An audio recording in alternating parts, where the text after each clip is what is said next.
आपकी बहू कहीं नजर नहीं आ रही, कहीं घर छोड़ के तो नहीं चली गई? हाँ भाई, ये बड़े घरानों की लड़कियां छोटे घरों में कहाँ रहती हैं? अरे नहीं नहीं, मेरी बहू तो बहुत अच्छी है, बस अपनी माँ के घर गई है 1-2 दिन के लिए। बेटा भी साथ गया है क्या? है? बेटा क्यों जाएगा, बेटा तो यही है, वो तो अपनी नौकरी पे गया हुआ है। अच्छा, मिल गई उसको नौकरी? चले अच्छा है। बिल्किस बता रही थी काफी अरसे से परेशान था नौकरी के लिए। हाँ, नौकरी तो मिलनी ही थी, अच्छा पढ़ा लिखा मेरा बेटा है, बस वो अच्छी नौकरी की तलाश में था, वरना नौकरियां तो बहुत सारी थी उसके पास। अच्छा चले, अब मैं चलती हूँ, आपके फोन का इंतजार रहेगा, बस 1-2 दिन में बता दीजिएगा। जी जी अच्छा। चलें, अल्लाह हाफ़िज़।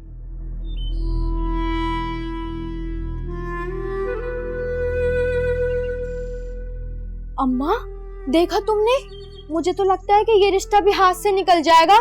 तैमूर ने तो अब तक कुछ ना किया, ना घर का बंदोबस्त हुआ है, ना जहेज का बंदोबस्त हुआ है, कैसे होगा ये सब? करती हूँ उससे बात, तुम लोग ऐसी परेशान हो रही हो। तो शादी भी तो हमारी रुकी हुई है ना, तो परेशान भी हम ही होंगे। आप दोनों तो बस हाथ पे हाथ धरे बैठे रहे। तो क्या करूँ, हिरा की माँ के जाके गला दबा दूं मैं? मुझे ये भी करना पड़ा तो मैं ये भी करूंगी।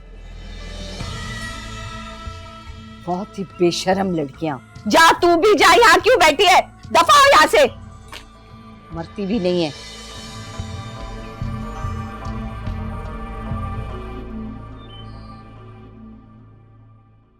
जी कहिए, क्या बात कहनी थी आपने? फोन पर तो मैं घबरा गई थी कि ऐसी कौन सी बात है जो आप मुझे उस वक्त नहीं बता सकती थी। बात ही कुछ ऐसी थी कि मुझे आपको यहाँ आने की जहमत देनी पड़ी। दरअसल पिछले 1 महीने से जोया हमारे साथ है। न कभी उसने अपने बारे में कुछ बताया, न कभी किसी ने आकर उसका कुछ पूछा, मगर इत्तेफाक से आज ही आप उसको लेकर गई और आज ही एक आदमी उसका पूछता हुआ यहाँ आ गया। पता नहीं उसको किसने इत्तला दी कि जोया यहाँ है। कौन था वो और क्या कह रहा था? शक्ल से तो बदमाश लग रहा था और बातों से भी बहुत धमकियां दे रहा था। कह रहा था अगर जोया को उसके हवाले ना किया तो हम पे केस कर देगा। वो कह रहा था कि उसे पक्की इत्तला मिली है, जोया यही है और हम उसे जानबूझ के उससे मिलने नहीं दे रहे। किसी सूरत टलने को तैयार नहीं था। मैंने उसको आपके बारे में कुछ नहीं बताया, ना ही जोया के बारे में। मैंने उसको यही कहा कि जोया यहाँ नहीं। लेकिन कुछ तो बताया होगा उसने अपने बारे में। अपना नाम क्या बताया था उसने? उसने अपना नाम हफीज सिकंदर बताया था। ऐसा कैसे हो सकता है? कंफर्म उसने आपको यही नाम बताया था? जी जी बिल्कुल, धमकियां देते हुए बार बार अपना नाम हफीज सिकंदर बता रहा था। मुझे सुनने में गलती नहीं हो सकती।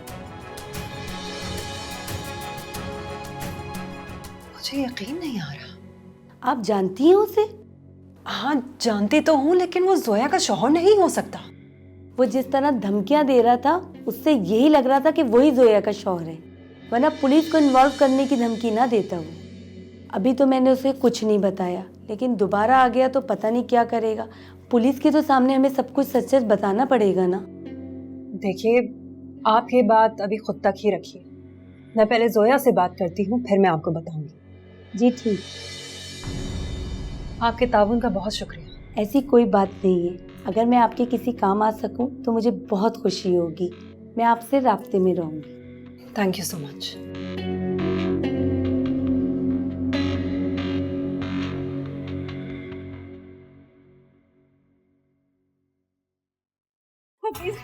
मैं तुम्हारी जान निकाल दूंगा। इस घर से बाहर कदम नहीं उठाया तो कौन जो तोड़ दूंगा तुम्हारी। खड़ी रहो यहीं पे, अपनी माँ की तरह सड़ती रहो। माफ कर दे, माफ कर दे, खुदा के लिए, माफ कर दे, माफ कर दो तुम्हें। खुदा के लिए मुझे माफ कर दे। माफ कर दे। अबेज मैं आपकी इजाजत के बगैर कहीं नहीं जाऊंगी। मुझे माफ कर दे, खुदा के लिए। आप जो कहेंगे मैं वैसे ही करूंगी, मुझे माफ कर दे। अब तुम यहीं रहोगी, खाना पीना सब बंद, पानी तक नहीं मिलेगा तुम्हें। यही सजा है तुम्हारी। क्या समझती थी तुम? है क्या समझती थी? बाहर जाके लोगों को बताओगी कि क्या कुछ किया मैंने तुम्हारे साथ? ऐसा मैं होने नहीं दूंगा, समझी? हफीज सिकंदर ने कच्ची गोलियां नहीं खेली है। अब तुम्हारा जीना मरना इसी कमरे में है। सुना तुमने? नहीं हफीज नहीं, मुझे कभी बंद मत कर। हफीज हफीज प्लीज छोड़ो मुझे। हफीज नहीं, छोड़ो मुझे। हफीज प्लीज छोड़ो। मैं कहता छोड़ो मुझे। हफीज हफीज हफीज हफीज खुदा के लिए जुल्म ना करें। हफीज हफीज दरवाजा खोले।